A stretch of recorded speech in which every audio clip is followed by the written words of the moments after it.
ఏమంటారు, ఒక మంచి గమ్యాన్ని చేరుకోవాలంటే ఒక మనిషి ఎలా ఉండాలయ్యా అంటే తల ఎప్పుడు కూడా చాలా చల్లగా ఉండాలట. తల ఎలా ఉండాలండి? పొట్ట ఎలా ఉండాలండి? నిండుగా అంటే 20 బజ్జీలు 30 దోశలు. ఉపవాసం అండి, నేను ఉపవాసం 3 లీటర్లే తాగుతాను అంతే. అవునా అవునా కదా? అది కాదనమాట. పొట్ట ఎప్పుడు ఎలా ఉండాలండి? జఠరాగ్ని స్వరూపం అన్నారనమాట ఇక్కడ. అంటే కూల్నెస్, సాఫ్ట్నెస్ అండ్ వార్మ్నెస్ అని 3 అక్షరాలు ఉంటాయి, అంటే 3 పదాలు ఉంటాయి ఇంగ్లీష్లో.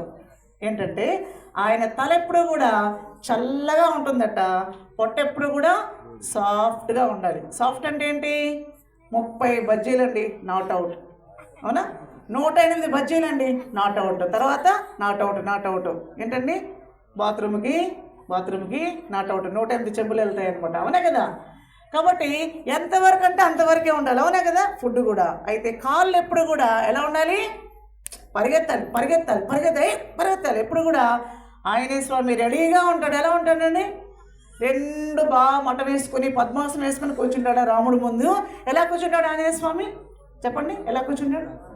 ఒక కాలు ఎలా పెట్టి ఇంకొక కాలు ఎలా పెట్టి జై శ్రీరామ్ అంటే రా అలా ఇట్లా చిలికేస్తే చాలంట, రామా ఏం కావాలి అని పరిగెత్తుంటట. అలాంటి స్పందన శక్తి ఎవరిలో ఉండాలి? మన వార్మ్నెస్ కాలల్లో ఉండాలన్నమాట. అవునా? అందుకే పరమేశ్వరుడు ముందు ఎప్పుడు కూడా ఒక ఆయన ఉంటాడు. ఆయన కూడా కాళ్ళు ఒకటి ముందుకి ఒకటి ఇలా వెనక్కి పెట్టుకొని కూర్చుంటాడు. ఆయన సంత తులసీదాస్జీ కాశీలో ఆయన పైన ఒక విష ప్రయోగం జరిగితే అక్కడ స్వామి అంటే నందీశ్వరుడు పైకి లేచి అక్కడ గ్రాసం తిన్నట్ట, గడ్డి తిన్నట్ట. తెలుసా మీ అందరికీ? మళ్ళా యథాస్థానానికి వెళ్ళిపోయట.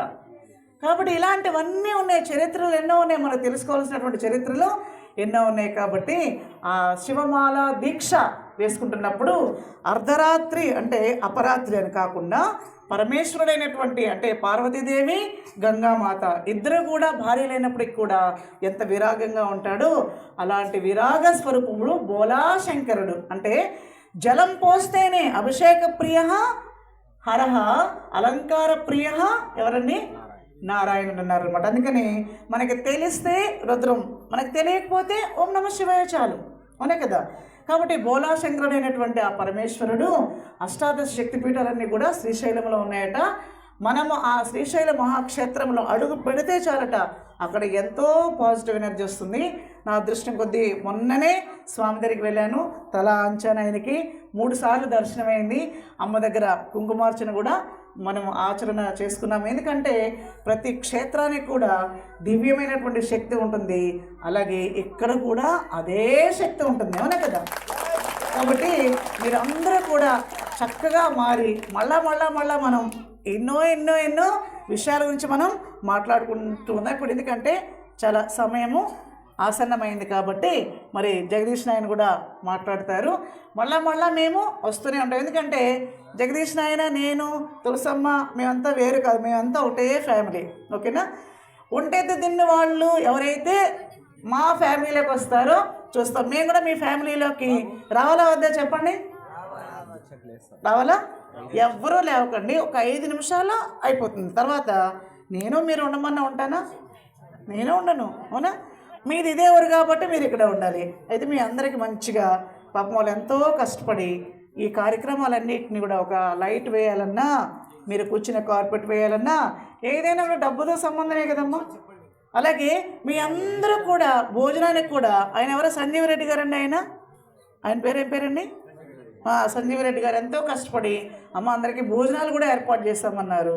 శివస్వాములకి నిజంగా మీరు భోజనం పెట్టడం మీ అదృష్టం శివస్వాములు. ఎందుకంటే వాళ్ళు మాల దీక్షలో ఉన్నారు కాబట్టి వారు ఒక్క శివస్వామి భోజనం చేస్తే 1000 మంది బ్రాహ్మణులకి భోజనం పెట్టినంత ఫలితం వస్తుంది. తెలుసునండి? ఒక సన్యాసికి, మాలాంటి సన్యాసులకి భోజనం పెడితే 1,000,000 మంది తిన్నంత ఫలితం వస్తుందట. ఎందుకంటే ఇదంతా మన శాస్త్రంలో ఉంది, నేను ఎక్కడో చెప్పట్లేదు, మన పురాణాల్లో మన శాస్త్రంలో ఉంది. కాబట్టి మరి చక్కటి అవకాశాన్ని ఇచ్చినటువంటి ఒంటెద్దు దిన్ను గ్రామ RSS స్వయం సేవకులు చెప్పాను కదా, భారతమాత ముద్దుబిడ్డలు వీళ్ళంతా కూడా ఇదే నా లాస్ట్ అనుకుంటాను. మళ్ళీ గుంతకల్లు ఎవరో పిలిచారు కానీ మన కర్నూలు జిల్లాలో ఎర్రబాడు వాళ్ళు పిలుస్తున్నారు. ఎర్రబాడు అంట, మళ్ళా ఖచ్చితంగా రావడానికి ప్రయత్నం చేస్తాను.